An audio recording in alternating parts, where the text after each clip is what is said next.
Hi, everybody. Welcome back to Let's Make a Better World. I'm your host, David Tear. This is now 12 weeks into Trump's presidency. God, I hate even saying that. But it is the week of April. I guess I got the dates a little bit wrong here. The 7th through the 13th of 2025. And I think you guys know some of the news. First, I'm going to introduce, yeah, maybe I should explain the song I picked. So, the song I picked for this week is a medley of Ain't Got No and I Got Life by Nina Simone. Yeah, I don't know how many of you guys are familiar with these songs. They were featured in a very famous rock musical called Hair. Um, I've seen this many times. I've seen them both. I think both the play and the movie each about 5 times. I love this story. I just love it. I mean, this is like the '60s at its best, in my opinion. I don't know how many of you guys noticed, but I'm growing my hair. I'm trying to be a hippie myself. The only problem with my hair is that it kind of naturally curly. I gotta either keep it gelled down or maybe get it relaxed. Maybe you guys can give me some input on that. I don't know. But and then Hair was so successful as a Broadway musical, which ran I think for 5 years on Broadway from 1968 to 1973, if I'm not mistaken. And it was so successful that they turned it into a movie in 1979. And the movie, I think the movie is even better than the play. Because the play doesn't have much of a story to it. The play was mostly just an exhibition of the '60s. Not too much happens in the play, but in the movie, it's a lot more of a story. I'm not gonna give any spoilers or anything. It does have a very sad ending. That's all I'm gonna say. It has a very sad ending followed by a very hopeful ending, kind of like One Flew Over the Cuckoo's Nest, where Jack Nicholson gets turned into a vegetable, but then the Native American guy just mercy killing on him and destroys the health clinics. So that was the happy ending, the kind of mixed blessing at the end of One Flew Over the Cuckoo's Nest. And like I said, I'm not going to give any spoilers for this movie, but it has kind of a mixed blessing at the end. That's all I'm going to say. And I think we need to return to a lot of this kind of culture attitude from the '60s because we need it now. I mean, we just can't let Trump and his cabinet do what they want to do, because they're going to destroy us. They're already doing that. And I didn't even mention why I picked this song yet. Ain't Got No, I Got Life. Well, the first song in that, Ain't Got No, I don't think that takes much of a stretch of imagination to understand why I put it in here. You guys probably know about the recent market crashes. This is what happened to the S&P 500. I think a couple of weeks ago, it dropped 10% of its value due to Trump's stupid tariffs. So it got no because pretty soon we're not gonna got no nothing. We're not gonna got no home or no shoes or no money. We'll have a lot more class than Trump, though. I'll tell you that. But anyway, enough of that. The other song in this medley is "I Got Life," and I think "I Got Life" is an even better song than "Ain't Got No."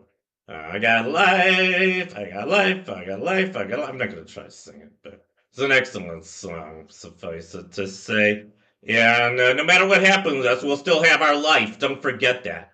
You've got your life. It's what God gave you. I do believe in God. I don't believe in the Bible, but I do believe in God. And I think he gave us all life. I think we're all spirits deep down. And, you know, I believe in other stuff like karma and reincarnation. And by the way, George Berger believed in karma too, because he said he was reincarnated, and so are we all in the song Donna. But anyway, enough of that. So yeah, this was just the S&P. But look at what happened. This is all three markets: the S&P, the Dow, and the Nasdaq. They all went down. I think the Dow's the one in red that went down about 6%. This was last week, by the way. So Dow lost 6%. The Nasdaq, I think, and S&P both lost about 10%. So not a good market day at all, or week. And all due to Trump's tariffs. I mean, our $6 trillion just got evaporated from the money that was badly managed. I mean, he's managing our money and destroying it. So don't forget that, you guys. Especially, I don't think there's any MAGA people on this channel, but anybody who's stupid enough to believe that Trump's going to help you financially, just look at what he's done already. Okay? I mean, he's not helping any of us but his own buddies. So don't be fooled by him. I wasn't fooled by him. I haven't been fooled by him for over 10 years. I didn't vote for him in either time he ran. Even though there was about 1 year I liked him on The Apprentice, but I guess I was a fool that year. But I haven't been since 2007. Maybe I've been fooled about other things in my life. I am a little naive, I admit. I've gotten screwed financially by some of my former friends. I'm not going to go into any details, but this was after 2007. So I was still pretty naive, even after I hated Trump. Anyway, just enough of that. Um, but what else do I want to say? Yeah, he's ruining the economy. It's pretty obvious. And is that all I want to say for today? Or is there any other dirt I want to talk about regarding Trump? I'm just going to say one more thing. I watched a video by Bill Maher a couple days ago. And I really, really like Bill Maher. I think he's very smart. I think he has really good insight into what's going on in the world. He hates Trump too. But I watched a video of his just a couple days ago. I was pretty shocked because apparently Trump had invited him to the White House for dinner and he accepted his invitation. And I don't know why the hell he did, because Trump wrote about 60 lines attacking him in various tweets he made. And what Bill Maher did was he went to this dinner hosted by Trump, and he asked him to sign these papers. I don't think Trump even looked at what they were. It turned out he was the 60 or so attacks against Bill Maher he had made. He probably just handed it to, like, just naive, not even know what was going on. He signed him with his usually big magic marker signature, gave it back to Bill Maher. So now Bill Maher has a signed copy by Trump of Trump's own attacks on him, which I think is kind of funny. But it could be just be an act with Trump. I mean, the thing that really made me mad was that Bill Maher was trying to defend Trump in a way, which really made me sick. I mean, he doesn't like Trump. Obviously, he doesn't think he's a good president. I mean, who the hell does, except for the people who are brainwashed, beyond repair, probably.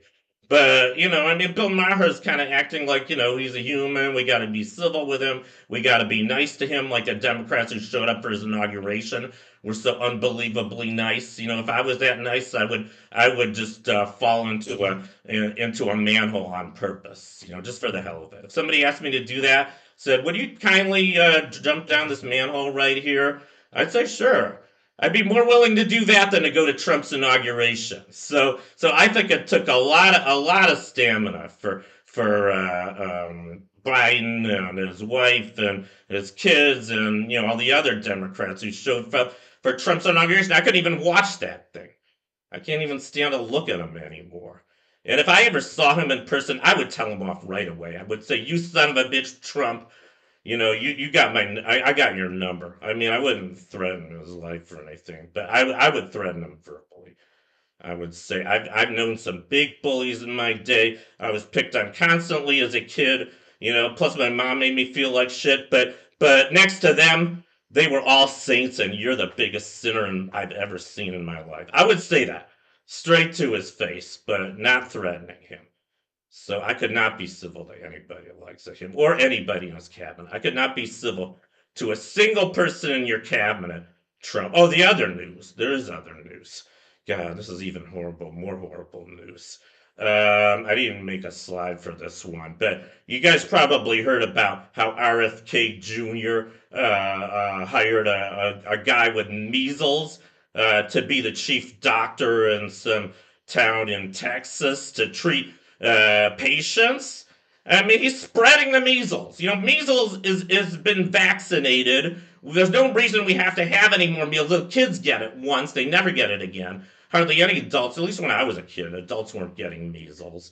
The only adult I know about from before about 1970 who got the measles was I forget his name, but one of the Apollo astronauts they had to switch off in Apollo 13.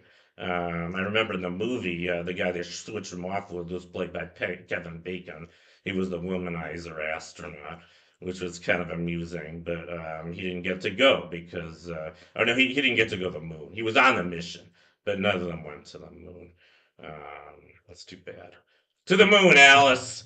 Yeah, so Alice went to the moon, but the Apollo 13 astronauts didn't. Um, I don't know why. I just thought I'd Jackie Gleason was a saint compared to Trump too. You know, if I was his wife on the honeymooners, I'd be rather be married to him than to Donald Trump. Let me just say that. So I feel really, really sorry for you, Melania, putting up with this asshole as long as you have. And you're not a bad-looking woman, or at least you used to not be so bad-looking. Now I think you look like you're made of plastic. I mean, it's obvious you can't stand your husband. So why don't you just get a divorce? You can go down in history as the first lady to ever divorce her husband in office. I think that would be pretty commendable if you did that. You know, and I'd be almost as proud of you for that as I was of Kamala running for president. So that's probably the best you're ever going to be able to do, Melania, because otherwise you've been brainwashed into a life of luxury, and you probably can't even imagine anything otherwise. You know. But anyway, I think I've issued enough insults already today. I think I'm ready to stop. Oh, one more thing I want to say about RFK Jr. I was watching Rachel Maddow the other night. That's how I found out this information about how he hired a guy with a measles as a doctor. And of course, he doesn't believe in vaccination. Another ththing I heard from Rachel Maddow is that RFK Jr. is planning on issuing a medical report about autism in September. And I'm on the spectrum, RFK Jr. I'd like you to know that. I was diagnosed in 2005 with Asperger's syndrome, which is more than I can say for you with a worm in your brain. And, what else do I want to say about that? I know a lot about Asperger's syndrome. I mean, nobody knows how the human brain works. You know, if we did, we wouldn't put people like Trump in his cabinet on the White House. But I know a little bit about Asperger's syndrome. Our brains are wired a little bit differently. We don't take to nonverbal cues. We're very literal, very logical. But you know what? I'm glad that we're recognized as a group right now because I've met a lot of other Aspies. And I'll tell you one thing I'm really proud about being on the spectrum is that we see things differently than neurotypicals. We think out of the box for one thing. We don't just follow the pack. We're leaders, not followers. You know, I think there's even people throughout history that we now believe had Asperger. A lot of them were great leaders or great intellectuals, including Thomas Jefferson, and I think even some people say Abraham Lincoln, and not just presidents, but people like probably Vincent Van Gogh. I'm sure a lot of great scientists too. Maybe I think Benjamin Franklin, by the way. And he had a lot of women on the side, so good for him.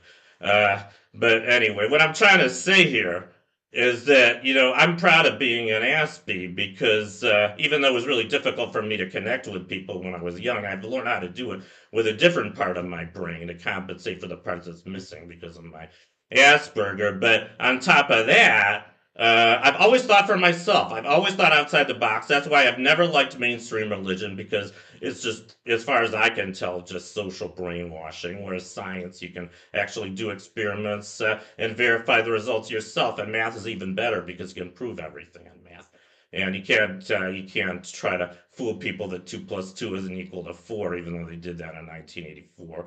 But if ever anybody tried to torture me, I would just kill myself before I had the chance for them to turn up the knob to level 5 or level 4, because I was brainwashed into thinking it was 5. But anyway, enough of that.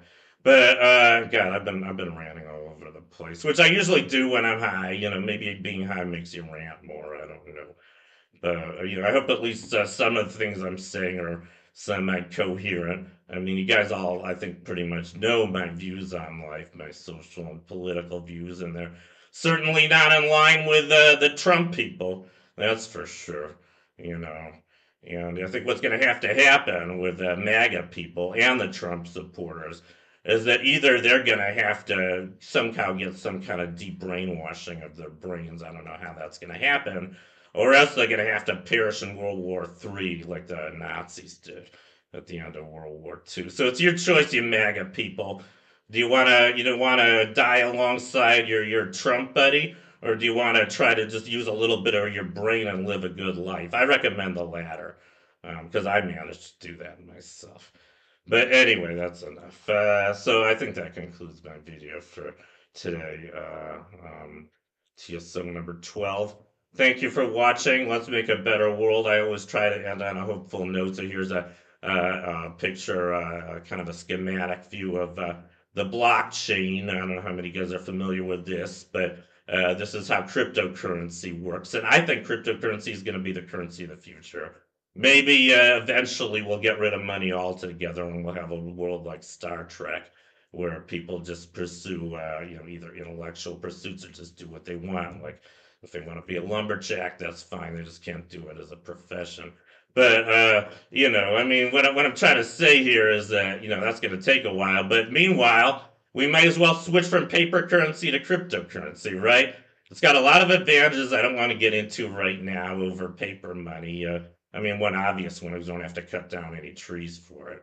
I might as well tell you one other advantage. It's immune to inflation because there's only a finite supply. There's only ever going to be 21 million Bitcoins. And I think Bitcoin may be the currency of the future. So you might want to get in on that. You might want to wait for the kind of for the calm after the storm, following this market crash that Trump caused. But anyway, I think that's enough I have to say for today. So thank you for watching. Let's make a better world, and I'll see you guys next time. Bye.